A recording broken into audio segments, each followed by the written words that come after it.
Yes people, कैसे हैं आप लोग? होप सो फ्रेंड्स आप लोग बहुत अच्छे रहे होंगे। मैं बता दूं मैं भी बहुत अच्छा हूँ फ्रेंड्स। नाउ फ्रेंड्स हम लोग स्टार्ट करते हैं अपनी आज की क्लास का डिस्कशन। और guys, आज हम लोग बेसिकली डिस्कस करेंगे लीनियर रिग्रेशन मॉडल के कुछ numericals.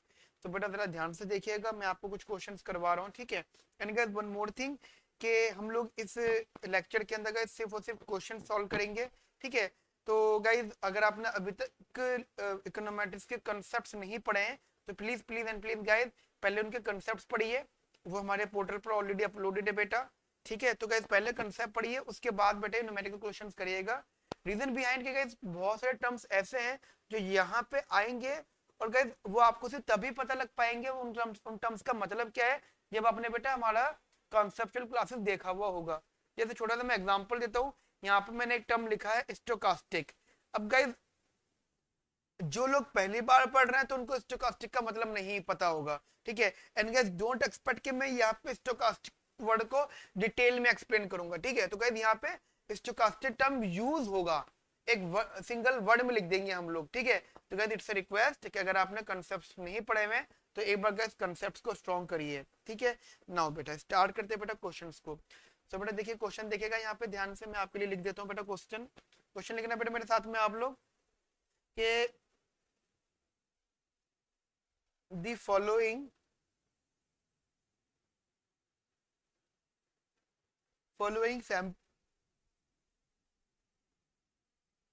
simple regression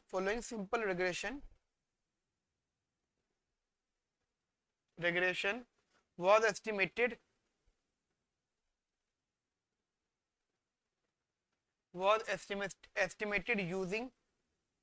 data using data on n is equals to 1388 births, ठीक है। जहां पे अब देखिए लिखना बेटा, मैं इक्वेशन लिख देता हूँ। Birth W T denote for child's birth weight, ठीक है। चाइल्ड बर्थ वेट्स, इसको मैं जस्ट बता दूंगा अभी क्या इसको डिनोट किया जा रहा है। ये है बराबर 119.77 minus 0.514 C I G S. And मैं जस्ट आपको बताता हूँ ये टर्म्स का मतलब क्या है। देखिए ये जो है बर्थ वेट, ये है child's birth wait,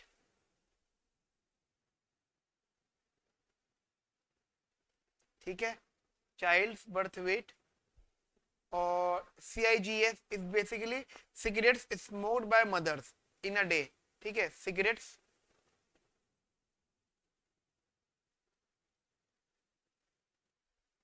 smoked by mother in a day basically, ठीक है। समझिए बस गाइस ये एक हमारे पास में रेग्रेशन इक्वेशन है। नाउ फर्स्ट पार्ट जो है ये हमसे जो पूछते हैं वो गाइस यहाँ पर what is the predicted what is the predicted birth weight what is the predicted birth weight when cigarettes equals to 0? Question mark आगे है कि what if cigarettes is equals to 20, यानी 1 पैकेट पर डे। क्या बात है भाई 1 packet per day, वो खतरनाक लेवल के भाई चलो कोई बात नहीं गाइस, हमें तो क्वेश्चन करने से मतलब है, ठीक है। गाइस ध्यान रखना जो हम क्वेश्चंस लिखते हैं यहाँ पे जो भी स्टेटमेंट्स होती हैं, एक्चुअली हम ना फॉरेन जैसे आपको पता ही है कि जो बुक में जैसा टर्म्स यूज किए हुए हैं, जैसा एग्जांपल यूज किया गया हम लोग वैसे यूज करें, ठीक है। कह दिया आपका जो बुक है गुजरात दामोदर गुजराती, उसके कुछ बैक क्वेश्चंस को ही कस्टमाइज करके लिखा गया क्वेश्चन, ठीक है। तो गाइस ये चीज जरा ध्यान रखिएगा। एंड साथ साथ इन्होंने एक चीज और बोली बेटा, comment on the differences,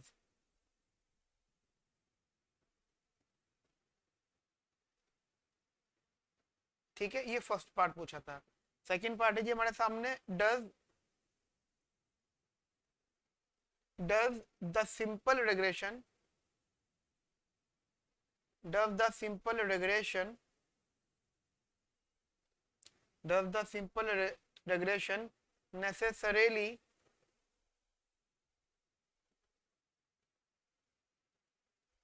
necessarily capture capture a casual relationship capture a casual relation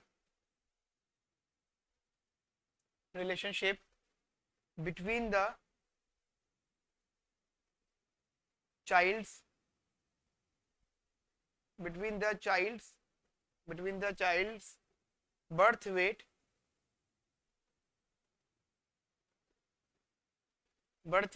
and the mother's smoking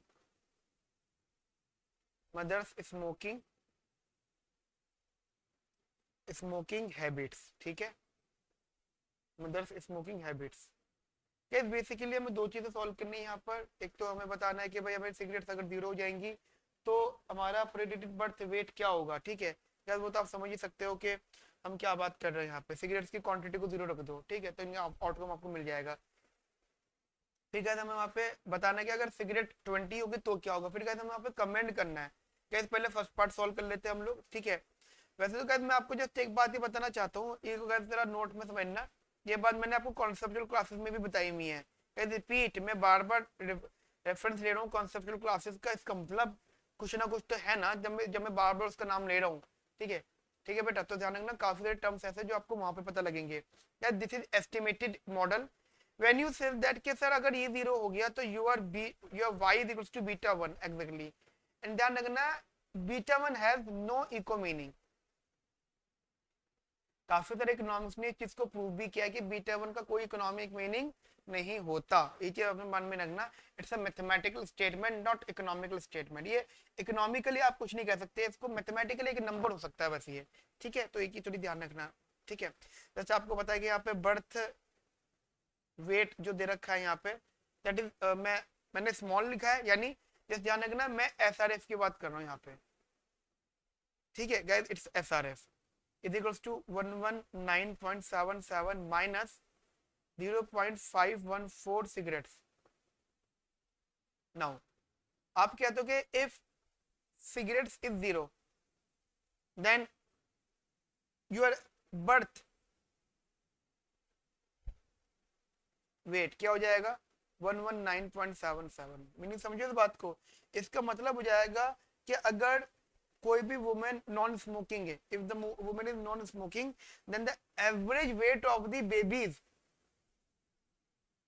should be 119.77 pounds. जो भी गाइस वो मेजरमेंट होता है। ठीक है, ये गाइस एक एलबीएस मेजरमेंट होता है।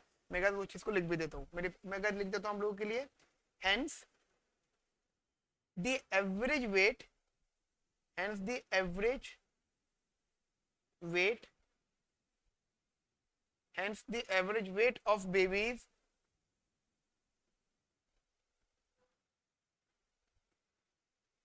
born from non-smoking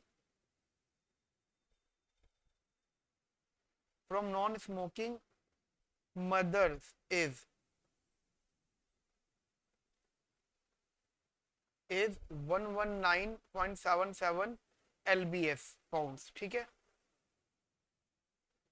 ठीक है बेटा, यानी इजी सी बात है गाइस, सीधे वैल्यू पुट करो। हाँ, जैसे कि आपको पता है क्वेश्चन में उन्होंने बोला कि अगर सिगरेट बेसिकली 20 हो गई, इफ मतलब मैडम जो है, मतलब जो मैडम मदर है वो सिगरेट की ज्यादा शौकीन है, तो फिर क्या होगा birth weight is equals to 119.77 minus का 0.514 इंटू 20। एंड जब आप इसको सॉल्व करोगे then you will get the final outcome is 109.49 LBS।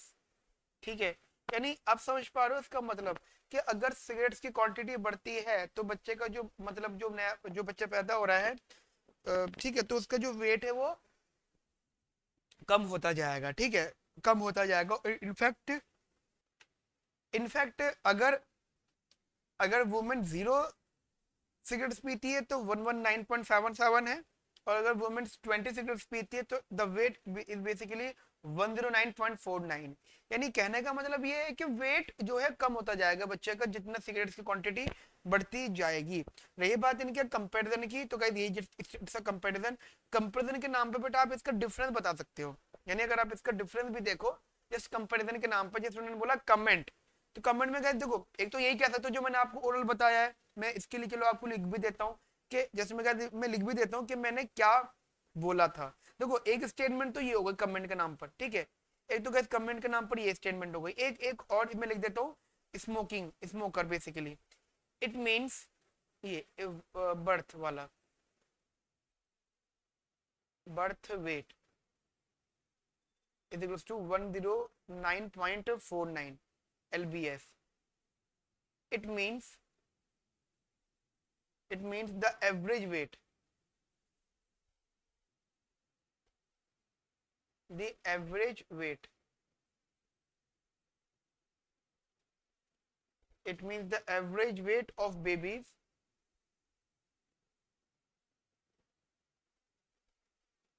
born from mothers smoking 20 cigarettes per day, from mothers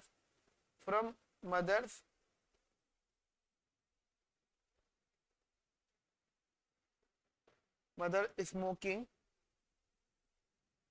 20 cigarettes per day would be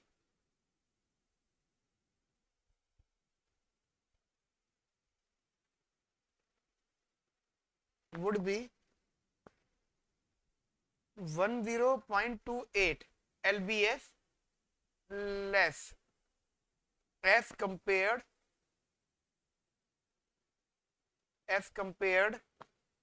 with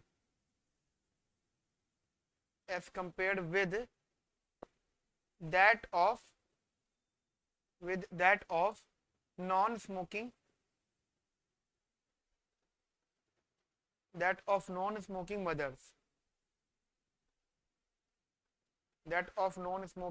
mothers, on an average,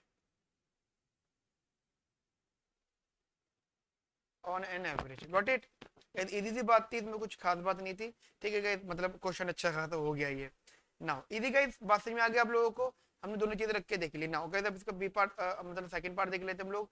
does this simple regulation necessarily capture a causal relationship between child birth weight and the mother's smoking habits. क्या मतलब क्या ये एक result capture कर पा रहा है guys? It's a theory based answer, ठीक है। मतलब आपको बताना है कि जो हमने सिंपल रेगुलेशन मॉडल लिखा है, सिंपल मॉडल जो लिखा है, क्या ये एक रिलेशनशिप मेंटेन, क्या रिलेशनशिप बता पा रहा है किन किन का, एक smoking and non smoking mothers का, ठीक है। क्या देखो एक्चुअली है क्या रीजन बिहाइंड कि यहाँ पे थाउजेंड्स ऑफ अदर फैक्टर्स होते हैं। अब मुझे ये बताओ क्या ये कंफर्म है? क्या ये देखो प्रैक्टिकल बात करते हैं, अगर हम टू द पॉइंट इसी मॉडल की बात करें, समझ में गई, उन्होंने बोला है क्या बच्चे का weight at the time of birth इस पे डिपेंड है ओनली, मतलब समझो दैट सिंपल रिलेशन नेसेसरीली, इन्होंने जब नेसेसरीली वर्ड लिखा है ना, इसका मतलब हो गया क्या वेट इसी से डिफाइन हो रहा है बस, कि क्या होगा रिलेशनशिप है यहाँ पर। यार देखो जरूरी नहीं है, मैं आपको जैसे बता देता हूँ कि there are thousands of reason behind या अदर फैक्टर्स जो जो गाइज हमारे जो बच्चा है उसके बर्थ को अफेक्ट करते हैं, ठीक है। जैसे आप एग्जांपल कह सकते हो रेसिडुअल टर्म्स, समझो ना मेरी बात को, रेसिडुअल टर्म्स भी होता है गाइस जो इफेक्ट, जो बच्चे के birth eight the time of birth उसके वेट को अफेक्ट करता है, मतलब एक रेसिडुअल टर्म्स होते हैं जिसे हम मैनी थाउजेंड ऑफ फैक्टर्स में डिफाइन कर सकते हैं। What is residual? Because residual का मतलब होता है जो भी डिफरेंसेस कैप्चर किया जाए आपके दोनों वेरिएबल्स के बीच में, है ना। मतलब आपने वेरिएबल के अंदर इंडिपेंडेंट वेरिएबल के अंदर वैल्यू पुट करी, आपको डिपेंडेंट वेरिएबल की वैल्यू आ गई, ठीक है। बट जो हमारा रेसिडुअल होगा वो एक ऐसा टर्म होगा कि इंडिपेंडेंट की वैल्यू होने के बावजूद भी जो आउटपुट में या डिपेंडेंट में चेंज आना चाहिए वो और फर्दर अफेक्ट होगा, समझ रहे मेरी बात को। तो गाइस मेरे हिसाब से दो आंसर्स होने चाहिए इसके, लिखूंगा मैं आपको एक ही, बट दो आंसर होने चाहिए। एक तो यस, अगर हम स्ट्रिक्टली इसी इसी स्टेटमेंट की बात करें तो गाइस यस के यही कैप्चर, यही नेसेसरली डिफाइन कर रहा है जो जो नंबर ऑफ सिगरेट्स है गाइस बर्थ वेट को डिफाइन कर रहे हैं बच्चे के, ठीक है। एक तो ये है, बट गाइस मैं एज एन यूनिवर्सल अगर आंसर दूं सो गाइस नॉट नेसेसरी, ठीक है। यूनिवर्सल आंसर में there are multiple factors that can affect the child's birth weight, ठीक है। चाइल्ड्स बर्थ में फिर child's weight at the time of birth, clear बेटा। तो जो मैंने ओरल बोला है मैं उसको लिख भी देता हूँ आप लोगों के लिए जिससे कि आपको याद रहे ये सेकंड पार्ट, ठीक है जी। लिखना बेटा, the simple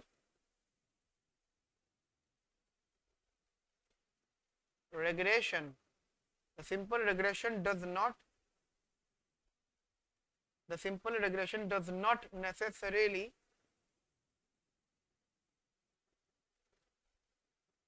capture a causal relationship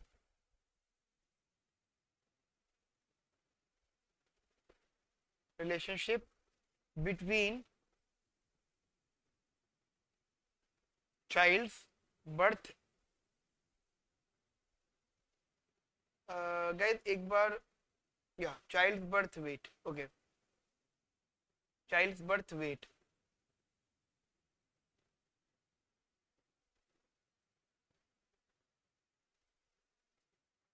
child's birth weight and mother's smoking habits and mother's smoking habits, smoking habits because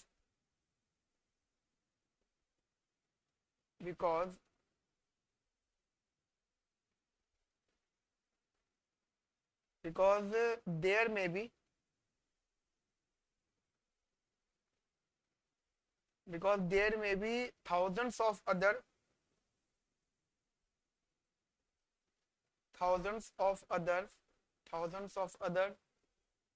factors,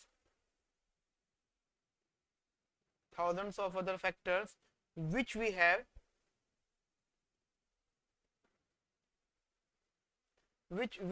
not observed,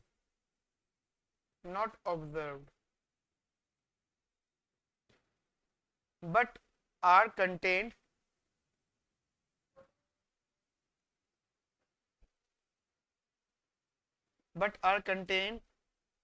in residual terms,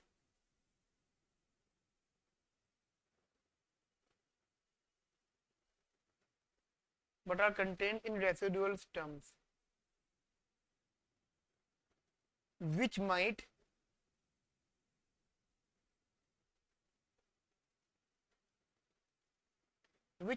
be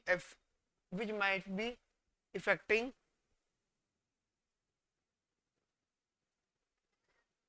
child's birth weight, sorry, ठीक है बेटा। Just एक question हो गया, काफी अच्छा question था, काफी सारी इन्फॉर्मेशन दे रहा था क्वेश्चन ये, ठीक है। ओके गाइस, अब देख लेते हैं गाइस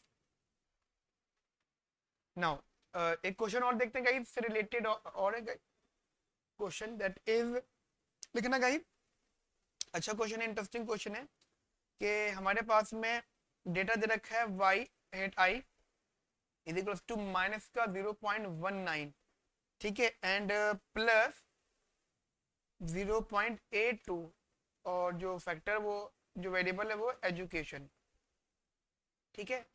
यहाँ पे गाइस ईयर्स ऑफ एजुकेशन, यहाँ पे देखो y जो डिनोट किया जा रहा है, y डिनोट किया जा hourly wages in hundreds of rupees, in hundred of rupees,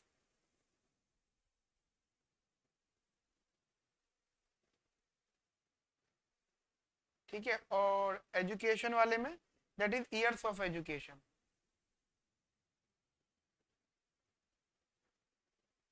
years of education, ठीक है जी। तो ये चीज हमने माइंड में रखिएगा। अब देखो एक एक करके बात करते हैं। यहाँ पे जो n है, number of observation, number of observation, ठीक है, दैट इज मतलब इंडिविजुअल्स, कितने लोगों की बात कर रहे हैं हम लोग, ठीक है, वो मान लो 125, ठीक है जी, 125। अब देखो देखते जिन्होंने आपसे क्या क्या चीजें पूछी हैं, एक एक करके guys पढ़ते हैं हम चीजों को। सबसे पहली चीज उन्होंने क्या पूछी है जी, कहते हैं is this a time series, is this a time series, is this a time series regression, time series और cross sectional, cross sectional regression,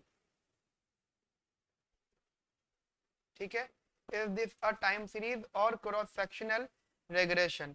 अच्छा अब गाइस, अब आपको एक डाउट आया होगा कि sir what do mean by time series regression and what do you mean by cross sectional regression? Guys, I repeat, conceptual classes में जाओ, चीजों को देखो, टर्म्स क्या है। हाँ मैं एक काम कर देता हूँ, थोड़ा सा आपको जस्ट थोड़ा बहुत मैं बता ही सकता हूँ यहाँ पर, तो मैं थोड़ा बहुत एक आपको आइडिया दे देता हूँ कि टाइम सीरीज और क्रॉस सेक्शन में क्या डिफरेंस होता है। लेकिन गाइस आपको फिर भी इन सब चीजों को अपने एंड पर स्ट्रॉन्ग करना पड़ेगा फ्रॉम द कॉन्सेप्चुअल वीडियोस, ठीक है।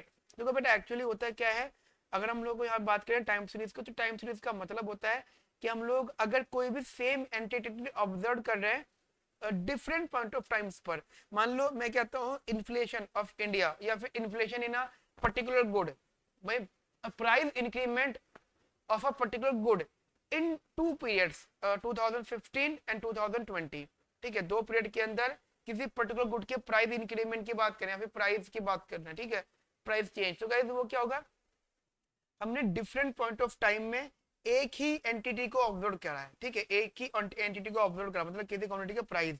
तो ध्यान रखना बेटा, ऐसी ऐसी डेटा को, ऐसे रेग्रेशन को हम लोग टाइम सीरीज रेग्रेशंस कहते हैं, when we observe the same entity at a different point of time. Got it, एक तो ये हो गया। एंड क्या इन दूसरी बात क्या होती है, अब बात आती है क्रॉस सेक्शनल की। क्रॉस सेक्शनल में क्या होता है कि इसको उल्टा कर दो कि if we basically observe the different entities at the same point of time, if we observe the different entities at the same point of time, तो गाइस उसे हम लोग बेसिकली क्रॉस सेक्शनल कहते हैं। अच्छा क्रॉस सेक्शनल का एक meaning ये भी हो जाता है, समटाइम्स हम लोग ज्योग्राफिकली भी काउंट कर लेते हैं, ठीक है, ज्योग्राफिकली, यानी अगर यहाँ पे लिखा हुआ था यूएस एंड इंडिया, जस्ट तो गाइस वहां पे हम क्रॉस सेक्शनल बोलते हैं। अच्छा एक डेटा और होता है पूल्ड डेटा, पूल्ड, ठीक है, जो इन दोनों का कंबाइंड होता है उसे बेटा पूल्ड डेटा कहते हैं, पूल्ड रेग्रेशन, जिसमें टाइम सीरीज की बात की जा रही है और क्रॉस सेक्शन की बात की जा रही है, मतलब वो एंटिटी भी बदलते हैं और टाइम टाइम पीरियड भी बदलते हैं, ठीक है, तो ये चीज थोड़ी सी अपने माइंड में रखिएगा। ओके गाइस, तो चलो अभी देखेंगे फिलहाल, वो तो क्वेश्चन को बाद में देखेंगे, मैंने जस्ट आपको ट्राई किया कि ये time series and cross sectional series के बारे में बता दूं यहाँ पर, ठीक है। गाइस इसका बी पार्ट लिखिएगा मेरे साथ में, interpret, interpret the intercept coefficient, intercept coefficient, intercept coefficient, does it does it make any economic sense, does it make any economic sense,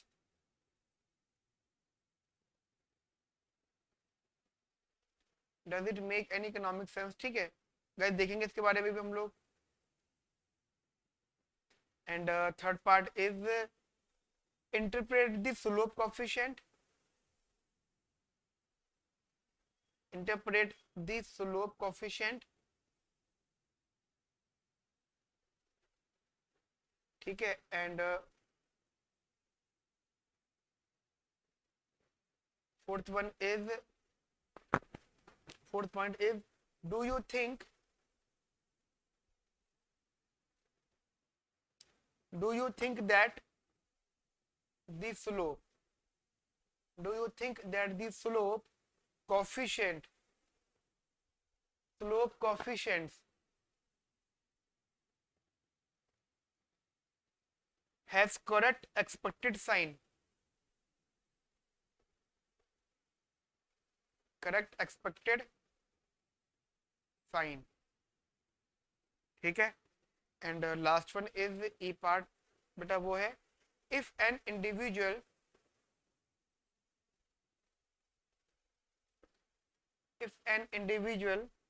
has 15 years of education,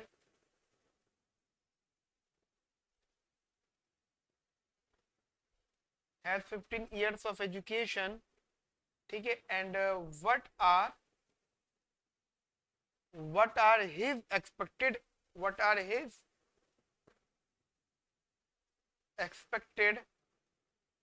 hourly wages.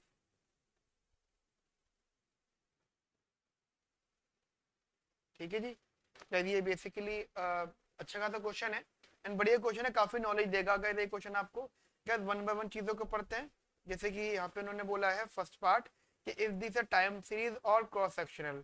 अब देखो बेटा, just अगर आप एक चीज ध्यान दें यहाँ पे, देखो क्वेश्चन में अगर आप एक चीज ध्यान दें बहुत ज्यादा अच्छे से, कि जैसे कि हमने भी डिस्कशन किया था कि टाइम सीरीज का मतलब क्या होता है और टाइम सीरीज का मतलब क्या होता है बेटा, क्रॉस सेक्शनल का मतलब क्या होता है। तो देखो वो जो डेटा हम कलेक्ट कर रहे हैं, वो किस के मतलब किस टाइप के लोगों का डेटा कलेक्ट कर रहे हैं। अब देखिए एक बात, हम लोग यहाँ पे आर्ली वेजेस की बात कर रहे हैं और साथ साथ ईयर्स ऑफ एजुकेशन की बात कर रहे हैं। और बेटा हम लोगों ने क्या किया है, 125 लोगों को उठाया, यानी जो डेटा है वो बेटा नंबर्स ऑफ पीपल मतलब इंडिविजुअल्स का डेटा है। और मर्जी की बात क्या गाइस, ये individuals are different in nature, the agents are different in natures, है ना। देखो गाइस अभी ना आपको टाइम सीरीज वाला भी एग्जांपल दूंगा मैं आपको, अभी एक एक करके बात करेंगे हम लोग। This is basically different in nature, तो हम ये कह सकते हैं जो एंटिटीज डिफरेंट होती हैं, डिफरेंट नेचर्स होती हैं, तो गाइस वो हमारी क्रॉस सेक्शनल होती हैं। ठीक है, एक बात ध्यान रखना बेटा, इट्स अ क्रॉस सेक्शनल, एक बात तो ये। दूसरी बात, अगर आपने क्वेश्चन को ध्यान से देखा हो, क्या आपको यहाँ पे कहीं पर भी ईयर्स, टाइम पीरियड, कुछ वर्ड्स पढ़ने को सुनने को दिखा है? ना तो मैंने बोला ना मैंने कहीं पर लिखा। यहाँ पे ईयर्स, ठीक है, time of education, years of education, मतलब वो ईयर नॉट ईयर्स, ये तो बेटा आप क्या कहते हो, तो ये तो एजुकेशन ईयर्स है, मैं कह रहा हूँ ईयर को 2015 2013 ये, ठीक है। डिफरेंट पॉइंट ऑफ टाइम नहीं गाइस, ये एक ही पॉइंट ऑफ टाइम की बात की जा रही है विद द डिफरेंट एंटिटीज। ठीक है, तो गाइस ध्यान रखना, इट्स अ क्रॉस सेक्शनल। मैं लिख देता हूँ गाइस आप लोगों के लिए, डोंट वरी, मैं एक एक चीज लिखूंगा क्योंकि मैं मान के चल रहा हूँ कि आप मतलब नालायक हो, पढ़ते नहीं हो। ठीक है गाइस, मैं लिख देता हूँ आपके लिए, तो जरा सोल्यूशन समझना। That is SRF is y i hat is equals to minus का 0.19 प्लस 0.82 प्लस 0.82 एजुकेशन। ठीक है जी, नाउ ये जस्ट हमारा फर्स्ट पार्ट है, जो मैं फर्स्ट पार्ट अब सॉल्व कर रहा हूँ एक पार्ट। दैट इज जैसे कि गाइस हमको पता है, since as we know that since this regression is based on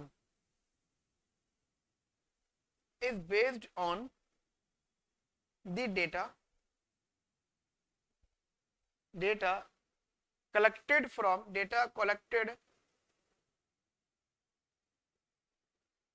from 125 different individuals, from 125 different individuals,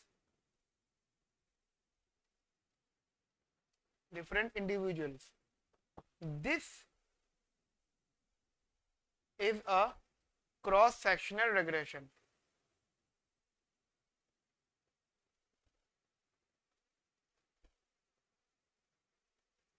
cross sectional regression, ठीक है, मतलब इतना लिखना काफी है बेसिकली। ठीक है बेटा, यहाँ तक मेरी बात आपको समझ में आ गई, ये हमारा क्रॉस सेक्शनल हो जाएगा गाइस।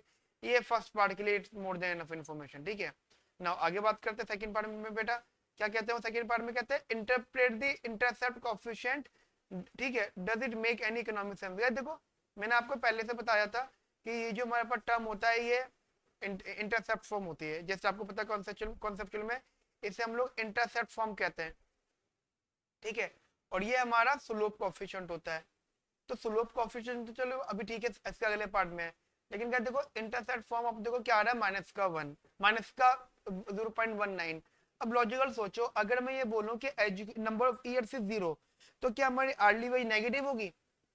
आप खुद सोचो, मतलब मैं बिल्कुल अनपढ़ हूँ, ठीक है, मैं बिल्कुल अनपढ़ हूँ, मुझे कुछ नहीं आता, ईयर्स ऑफ एजुकेशन मेरा 0 है, या फिर मान लो मैं छोटा बच्चा हूँ, या ईयर्स ऑफ एजुकेशन मान लो चलो 0 ही है, तो क्या मेरी अर्ली वेज क्या होगी, नेगेटिव होगी, 0 होगी, और क्या मतलब क्या होगा, मुझे को काम नहीं देगा, इतना फर्क होगा बस। तो 0 होनी चाहिए, बट यहाँ पे क्या लिखा हुआ, माइनस का 0.19। तो मैथमेटिकली इट्स अ नंबर, लेकिन economically if this number exist it mean that, मतलब आप सोचो ना, अगर ये एग्जिस्ट कर जाता तो मेरी अर्ली वेज 0 हो गई, वो अर्ली वेज नेगेटिव हो गई, हम लोग फिर क्या मान के चलेंगे guys, this intercept form makes no economic sense, यानी गाइस ये कोई सेंस नहीं बनता कि अगर आपकी ईयर्स ऑफ एजुकेशन 0 तो आपको उल्टा नुकसान हो रहा होगा, नहीं गाइस, ठीक है, तो ये चीज समझ के करना, it has no economic meaning. जैसे आप ये कह सकते हो भाई इंटरसेप्ट फॉर्म हमें दे रखी माइनस का 0.19, ठीक है, जो कि अन अनएजुकेटेड इंडिविजुअल के लिए है, ठीक है, आप ये कह सकते हो, जस्ट ये कह सकते हो यहाँ पे एग्जांपल के, if years of education is 0, then average hourly wage of uneducated, बात तो वही आ रही है ना, अनएजुकेटेड इंडिविजुअल,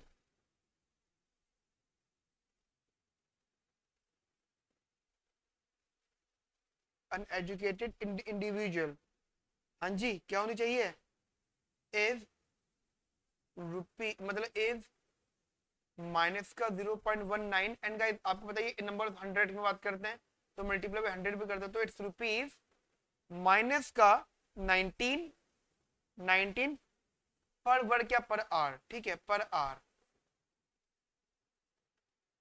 इन हंड्रेड्स की अगर हम बात करें, तो मुझे आर्ली बेसिस पे -19 रुपीज मिलेंगे, अगर मैं अनएजुकेटेड, यानी अनएजुकेटेड होना कितना बड़ा पाप है कि मेरे को पैसे भी नेगेटिव मिलेंगे, समझ रहे हो ये, तो ये तो गाइस मतलब हद ही हो गई बात की, तो ठीक है, तो गाइस देखो लॉजिकल आपको दिख भी रहा है कि दिस इज बेसिकली मीनिंगलेस, ठीक है, आप कह सकते हो this is basically meaningless, meaningless because wages cannot be negative,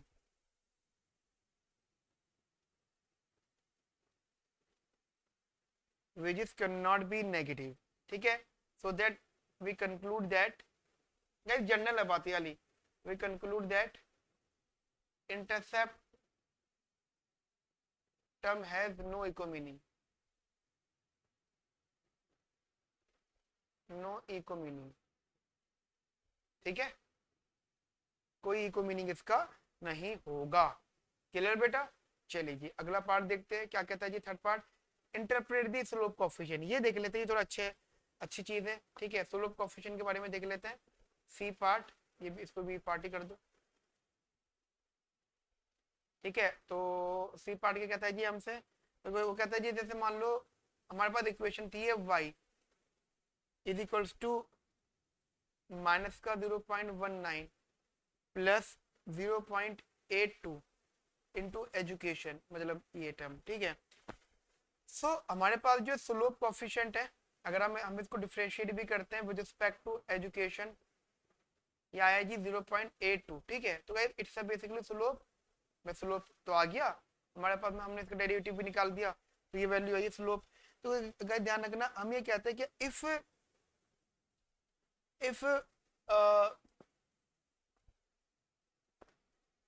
पहले लिखते हैं समझना, अगर हम लोग education number of years basically एक साल बढ़ाते हैं, ठीक है, if there is basically increase in the education, ठीक है, ऑफ एन इंडिविजुअल, तो गाइस वो ध्यान रखना इंडिविजुअल की एवरेज वेज को क्या करेगा, बढ़ाएगा, रीजन बिहाइंड आप खुद सोचो, यहाँ पे प्लस का साइन है, if we increase the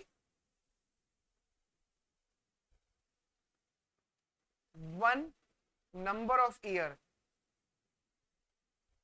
of education, मतलब एक साल में और पढ़ूंगा जस्ट उनके अकॉर्डिंगली, देन एवरेज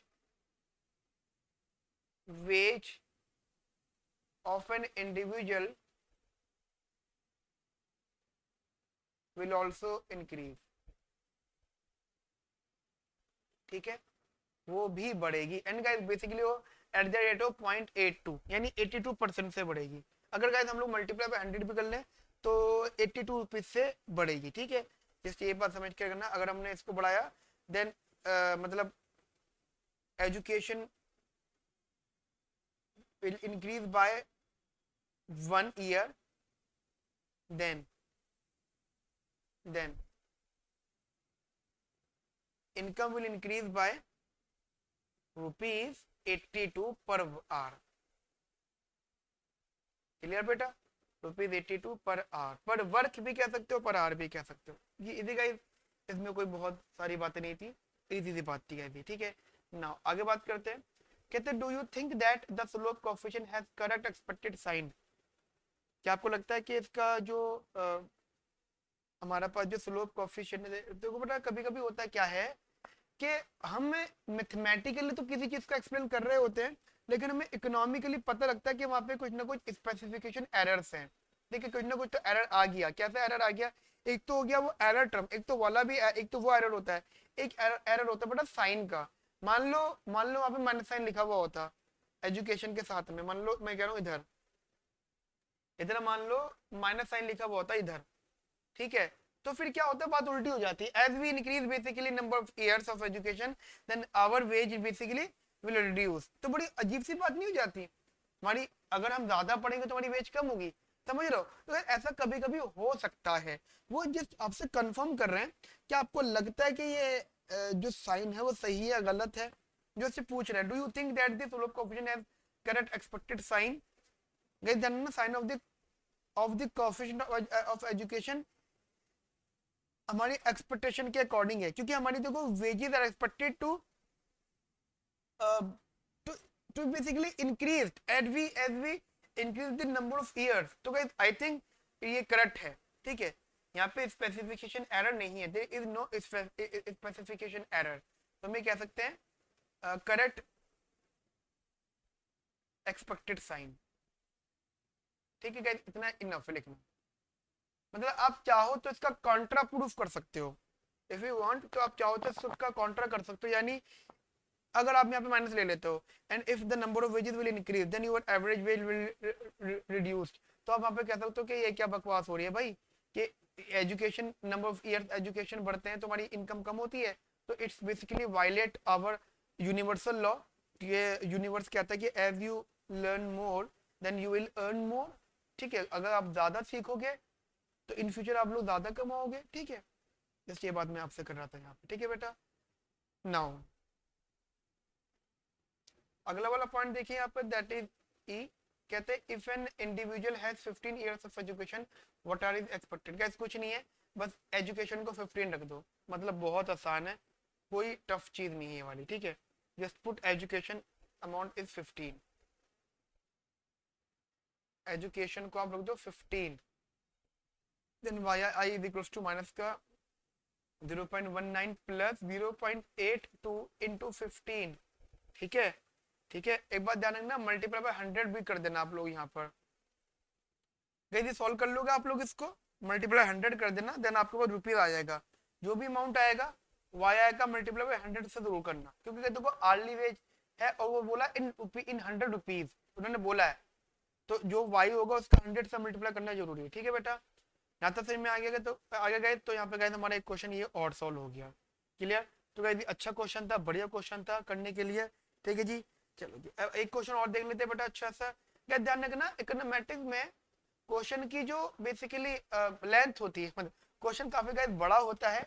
ठीक है, हो बिल्कुल गाइस, आपको फील हो रहा होगा कि एक एक चैप्टर में इतनी सारी वीडियो है गाइस। देखो समझना, ये क्वेश्चन में गाइस एक तो क्वेश्चन भी बड़ा होता है एंड साथ साथ उसकी सोल्यूशन भी बड़ा होता है। ठीक है, एंड एग्जाम में क्वेश्चन ऑब्वियसली बात है इस इन्हीं फॉर्म्स में आते हैं।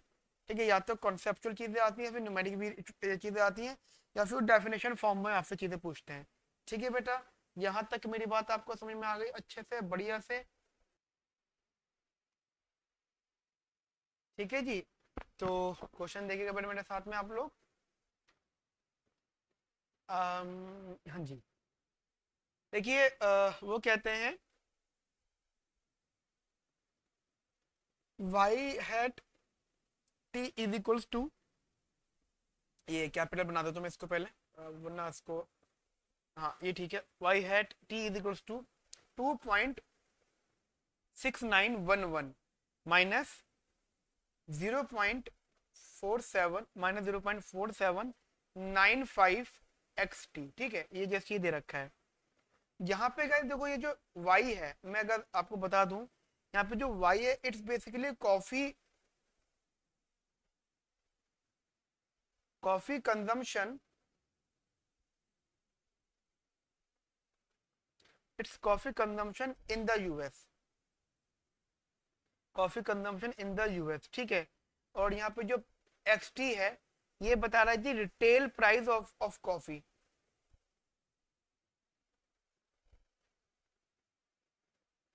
ठीक है, retail price of coffee, got it. मतलब ये जस्ट एक इंफॉर्मेशन दी है इन्होंने हम लोगों को।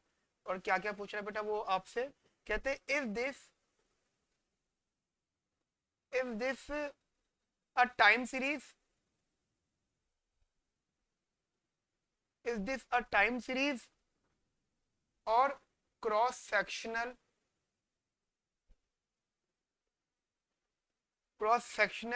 Regression.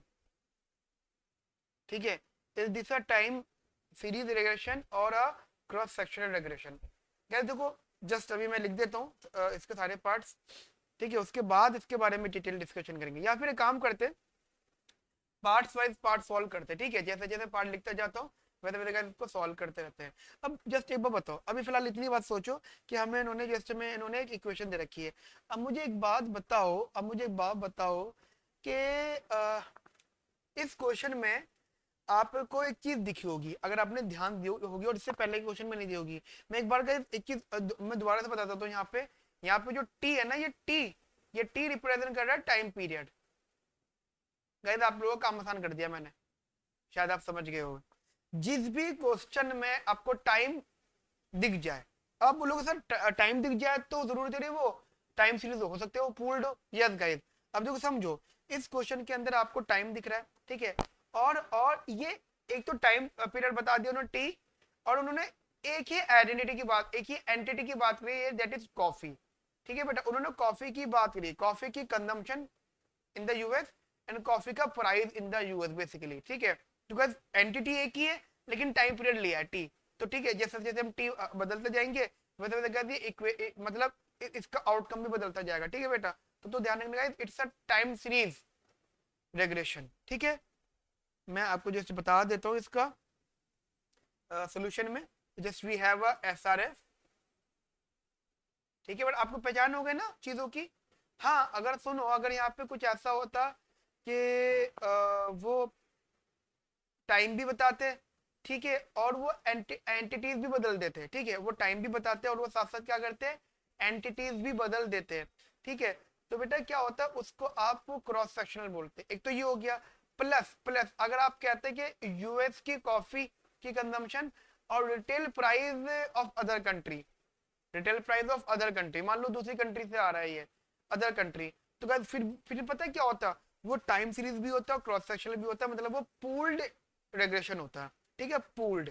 Guys one by one question आएंगे तो आप ऑटोमेटिकली समझते जाओगे। ठीक है, एसआरएफ गाइस हमारे पास में y hat t is equals to 2.6911 minus का 0.4795xt। ठीक है, एंड उसी अकॉर्डिंगली गाइस आप ये देख सकते हो, it's a time series, it's a time series regression because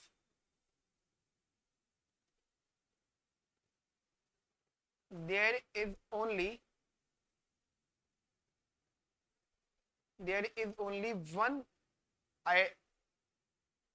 entity there is only one entity, ठीक है, there is only one entity at a different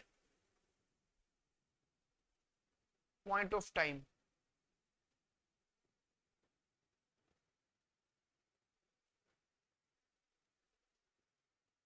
different point of time, ठीक है जी। समझ में आ गई मेरी बात आपको गाइस अच्छे से? तो गाइस ये मेरे ख्याल से मोर देन एनफ आपको चीज यहाँ पे समझने के लिए, ठीक है। नाउ आगे बात करते हैं यहाँ पर गाइस, जरा समझिएगा इसके बी पार्ट की। बी पार्ट कहता है जी हमसे यहाँ पर, that is what is the interpretation of the intercept and slope coefficient, what is the interpretation, what is the interpretation of the intercept and slope coefficient,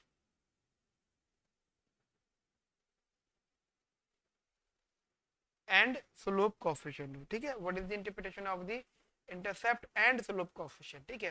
क्या मुझे लगता है अब आपको शायद पता लग गया होगा कि क्या है। जैसे कि हमारे पास में इक्वेशन तो यही वाली है, जैसे कि आपको पता ही है y है t is equals to 2.6911 minus का 0.4795 xt, ठीक है जी, ये है। और अगर आप एक एक करके बात करें स्लोप को, अगर आप इंटरसेप्ट को बताना चाहते हो तो आप ये कह सकते हैं if xt is zero, if retail price is zero. आप सोचो अगर कॉफी का रिटेल प्राइस जीरो होगा, देन जो कॉफी की कंजम्पशन होगी वो 2.6911 होगी। आप खुद सोचो जनरल लेवल पे अगर किसी चीज का प्राइस जीरो होता है तो उसकी डिमांड क्या होती है, जो उसकी कंजम्पशन। हमारे हिसाब से गाइस पहली बात तो किसी भी कमोडिटी का प्राइस जीरो होगा तो पहली बात तो वो वैलिड ही नहीं होगा मैं पहले ये क्लियर कर देता हूँ आपको, किसी भी चीज का प्राइस जीरो हो जाना गाइस वो वैलिड नहीं होता। कि अगर कॉफी का प्राइस जीरो हो गया तो देखो कॉफी का फ्री ऑफ कॉस्ट होगी, तो हम उसको जो कंजम्पशन है 2.7 कप्स पर डे करेंगे, ठीक है। And guys I repeat, it has no economic meaning, again ही कोई इकोनॉमिक मीनिंग नहीं है, क्योंकि किसी कमोडिटी का जब प्राइस जीरो होता है तो उसकी बेसिकली कंजम्पशन डिफाइन नहीं होती है, समझ रहे हो, कंजम्पशन डिफाइन नहीं होती अगर अगर उसका प्राइस जीरो होता है तो। आप बोलो सर नहीं सर, क्या देखो लॉजिकल बात है, ये बात तो सच है कि अगर किसी चीज का प्राइस जीरो हो तो उसकी हम लोग डिमांड लिमिटेड करेंगे, लेकिन क्या ध्यान रखना नॉर्मल से ज्यादा करेंगे, ठीक है। तो ये मेरे व्यूज हैं अपने हिसाब से। या चलो ठीक है आप ये भी कहते हो तो सिंपल लैंग्वेज में ये हो गया, सिंपल लैंग्वेज तो ये हो गया बेटा कि if the coffee is made available free of cost, if coffee is available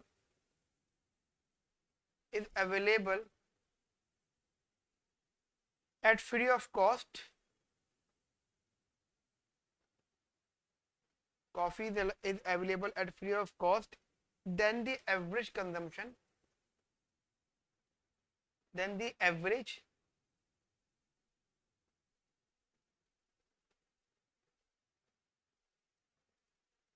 consumption, then the average consumption of coffee, then the average consumption of coffee in the US will be around, in the US will be around, will be around 2.7 cups, 2.7 cups और 3 cups पर per day, ठीक है, जो भी होगा, ठीक है, per day पर वर्क पर पर्सन, ठीक है। तो just it's a interpretation of slope, it's interpretation of intercept form, ठीक है। नाउ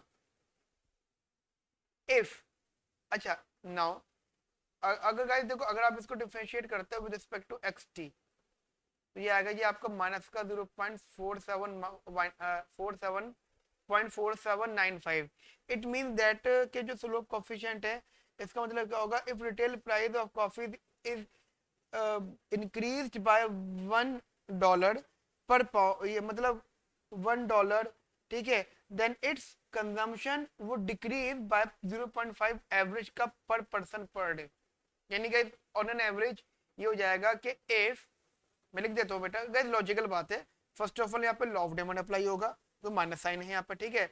और दूसरी चीज गाइस जब किसी चीज का प्राइस बढ़ता है तो उसकी डिमांड कम होती है, तो लॉजिकल बात है गाइस। लेकिन गाइस थोड़ा बहुत इसको लिख भी देते हैं हम लोग, if average price of if retail price, not average, if retail price, if retail price of coffee, if retail price of coffee is increased by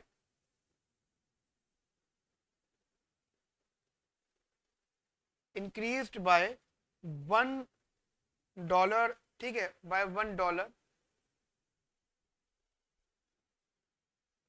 then its consumption would decrease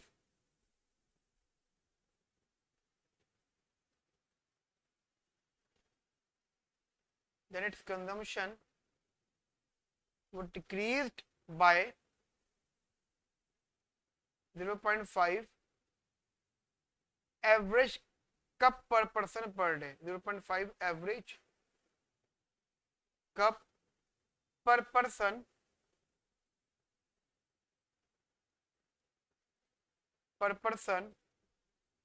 per day, per person per day.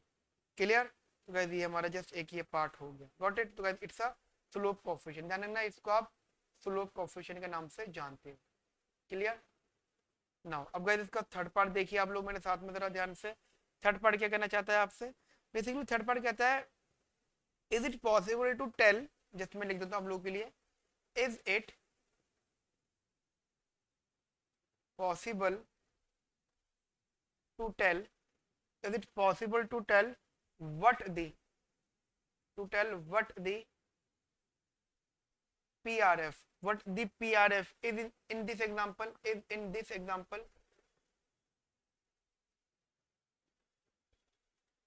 ठीक है, मतलब क्या आप यहाँ पे PRF बता सकते हो? क्या ये पॉसिबिलिटी है? क्या ध्यान रखना, जो PRF होता है और SRF का रिलेशनशिप क्या होता है. हम ये कह सकते हैं कि हम SRF को PRF से ड्राइव कर लेते हैं. ठीक है, मतलब SRF क्या होता है, सैंपल एग्रीगेशन फंक्शन क्या होता है, कि जब हमारे पास में पॉपुलेशन एग्रीगेशन फंक्शन होता है तो हम उन्हीं को कुछ सैंपल उठा लेते हैं और वो हमारी बेसिकली SRF बन जाता है. ठीक है, ठीक है, एक बात हो गई. लेकिन क्या ध्यान रखना, हम सैंपल को सिर्फ PRF के, SRF को सिर्फ ये कह सकते हैं कि भाई SRF रिप्रेजेंट दी PRF. जो SRF है, जैसे छोटी सी बात मैं कर रहा हूँ, हमारी बॉडी में से आप थोड़ा सा ब्लड निकालते हैं, जो डॉक्टर है लैब्स में, ठीक है, इनका जो टेस्ट होता है, तो हमारी बॉडी के, पूरे बॉडी के जानने के लिए हमारा छोटा सा ब्लड काफी है. ठीक है, बट वो ठीक है, बात हमारे समझ में आ जाती है, यानी बॉडी में से ब्लड निकल रहा है. लेकिन क्या जो छोटा सा ब्लड है, क्या उससे पूरी बॉडी फ्रेम की जा सकती है? नहीं, नहीं, उससे पूरी बॉडी फ्रेम नहीं की जा सकती. यानी वन साइड इज इंप्लाई करेगा but other side need not true, basically otherwise not true. Got it? तो ये बात ध्यान रखना बेटा, जो PRF होता है कभी भी वो SRF से ऑब्टेन नहीं हो सकता. ओनली SRF ही होता है जो PRF से ऑब्टेन किया जाता है. ठीक है, तो इसमें इसका बता देता हूँ. यहाँ पे PRF can not B obtained,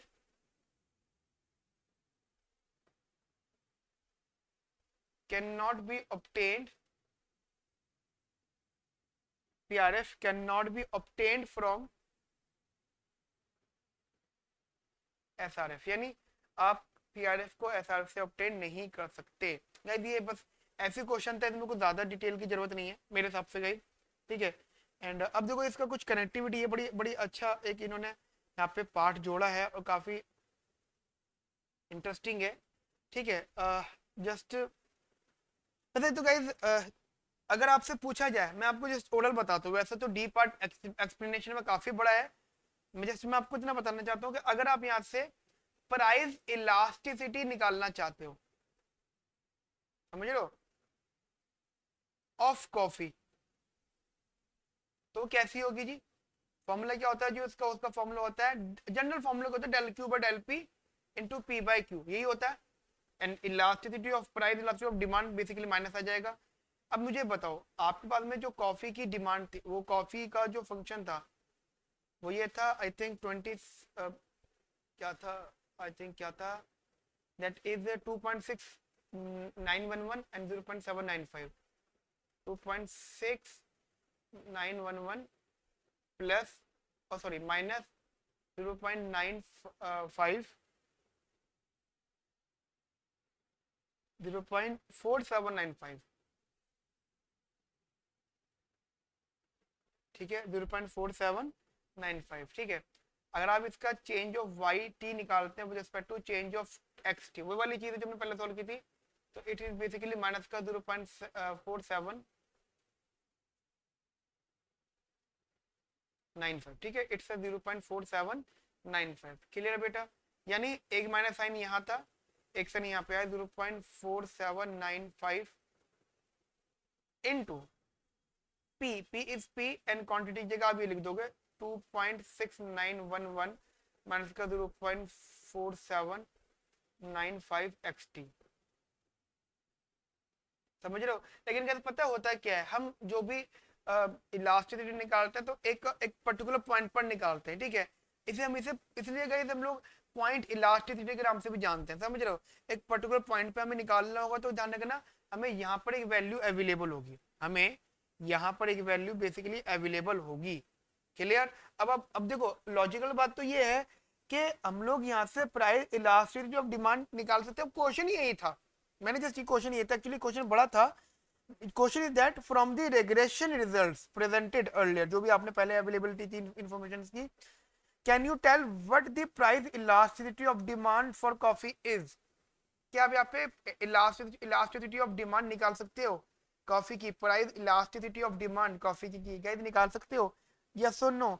और अगर नहीं निकाल सकते तो what additional information would you need to compute the price elasticity, क्या वही एक्सप्लेनेशन जो मैंने आपको जस्ट ओरली बता दिए गए। ध्यान रखना यहाँ पे आप नहीं निकाल सकते बिकॉज रीजन बिहाइंड के हमको एक्स और वाई की एक वैल्यूज होनी चाहिए जिसके बिहाफ पे हम लोग निकाल सकते हैं, ठीक है। इसमें गाइस वैल्यूज पता होनी चाहिए। क्वेश्चन समझ में आ गया था गाइस, मैं आपके लिए क्वेश्चन लिख भी देता हूँ, मैंने क्वेश्चन ना लिखकर सीधा एक्सप्लेनेशन करनी स्टार्ट कर दी थी, मैं अब गाइस आपके लिए क्वेश्चन ही लिख देता हूँ पहले, ठीक है। आप क्वेश्चन ही समझ लो मेरे साथ में, क्वेश्चन लिख लो गाइस यहाँ पर, दैट इज सीधा टू द पॉइंट बात है, can can you tell what the price elasticity of coffee, price elasticity of coffee is, question mark, if not then suggest, मतलब अगर नहीं तो फिर सजेस्ट करो क्या किया जा सकता है। थोड़ा मैंने अपनी फॉर्म में टेक्निकली क्वेश्चन को फ्रेम कर देगा, इट्स योर रीडिंग क्वेश्चन, ठीक है, रीडिंग का क्वेश्चन है ये, इसको मैंने अपने अकॉर्डिंगली फ्रेम कर दिया, ठीक है। क्वेश्चन इतना ही था लॉजिकली। तो गाइस पहली बात, अब देखो आंसर सामने आपके, गाइस ऑब्वियसली बात है no, answer is no, solution यहां से था, ठीक है जी, सोल्यूशन यहां से था and answer is no. No में ये लिखा आपने, तो आप यही बोलोगे नो में कि भाई इसलिए नहीं क्योंकि जस्ट वी वांट कि भाई कुछ ना कुछ यहाँ पे एक्स और वाई की वैल्यूज अवेलेबल होनी चाहिए, ठीक है। We need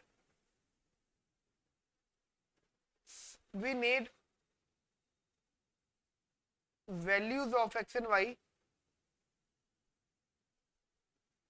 so that we can solve elasticity of demand, ठीक है। यहाँ तक मेरी बात आपको समझ में आ गई अच्छे से बढ़िया से।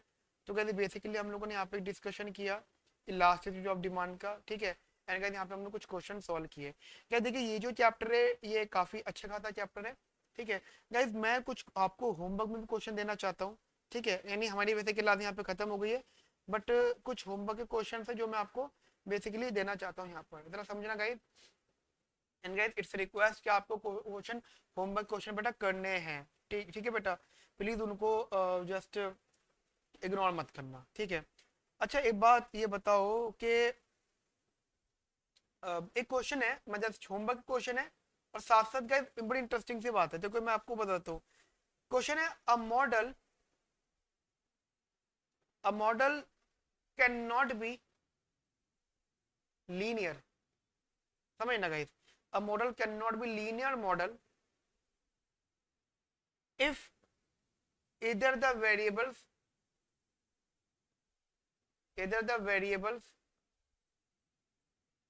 variables or the parameters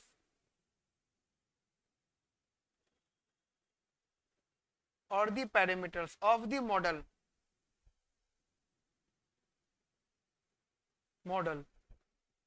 are not linear। ये एक स्टेटमेंट है, ट्रू और फॉल्स। ठीक है, यानी कहते हैं model can not be linear model if the if either the variables or the parameter of the model are not linear। True और फॉल्स गाइस। अब बताओ, मैं आपको होमवर्क में तो दे रहा हूँ, पहली बात तो मैं आपको ये भी बता देता हूँ बेटा, ये क्वेश्चन 2015-16 में आ चुका है। ठीक है, ये क्वेश्चन बेटा 2015-16 में आ चुका फॉर द 3 मार्क्स। अब आप बोलो सर पास्ट के पेपर आप होमवर्क में दे रहे हो। यस गाइस, लॉजिक इसके पीछे क्या है, आपको जनरल ये सोचना पड़ेगा कि आप अगर ये मान लो आपको क्वेश्चन आ जाए तो आप इसका आंसर क्या लिखोगे। इट्स अ रिक्वेस्ट कि मुझे आप इसका आंसर लिख के भेजो। मैं आपको जस्ट हिंट दे देता हूँ। हिंट क्या यार, आपको खुद ही पता है कि लीनियर रेगुलेशन मॉडल सीएलआरएम की सबसे बड़ी असम्पशन है, फर्स्ट मोस्ट असम्पशन है कि equation is linear in parameters but may और may not be linear in variables. Equation जो होगी वेरिएबल में लीनियर हो या ना हो चलेगा, बट पैरामीटर में लीनियर होनी चाहिए। ठीक है, ये कंफर्म है। लेकिन उन्होंने क्या लिखा है यहाँ पर, इन्होंने लिखा है कि हमारा मॉडल लीनियर नहीं होगा, कब, या तो पैरामीटर या फिर वेरिएबल नॉन लीनियर हो जाए। गाइस जो कि बात गलत है, guys it's a false statement. ठीक है, तो गाइस आपको यहाँ पे जस्ट क्या करना है, यहाँ पे फॉल्स लिखना है और गाइस 3 नंबर के हिसाब से गाइस आप आपको थ्योरी बेस्ड आंसर देना है। और गाइस यहाँ पे आप कुछ एग्जांपल भी लेके चल सकते हो। मान लो एक आपने एग्जांपल दिया बीटा 1 प्लस का बीटा 2 एक्स स्क्वायर प्लस का म्यू आई। ठीक है, एक ही आपने एग्जांपल दिया, और एग्जांपल दिया आपने बीटा 1 प्लस का बीटा 2 क्यूब एक्स।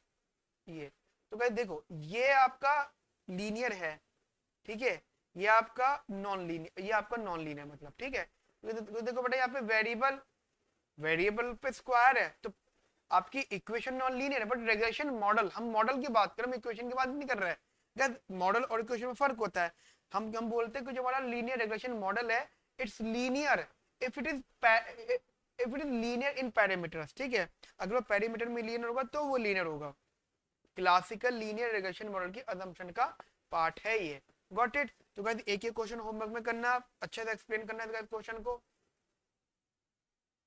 एंड एक क्वेश्चन में छोटा सा आपको और जो दे देता हूँ, जस्ट वही है कि बताओ कौन कौन से मॉडल लीनियर हैं। ठीक है, स्टेट वेदर द फॉलोइंग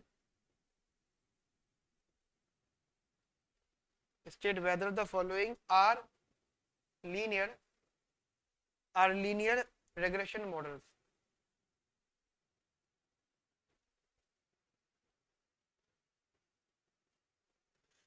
ठीक है, y i is equals to beta 1 plus का बीटा 2 1 अपॉन में एक्स आई,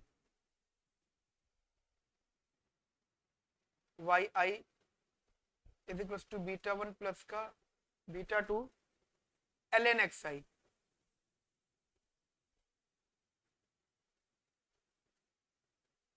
ठीक है, and third one is ln y i minus का बीटा 1 नहीं is equals to beta 1 plus beta 2 x i plus का mu i. D i d is equals d है ln Y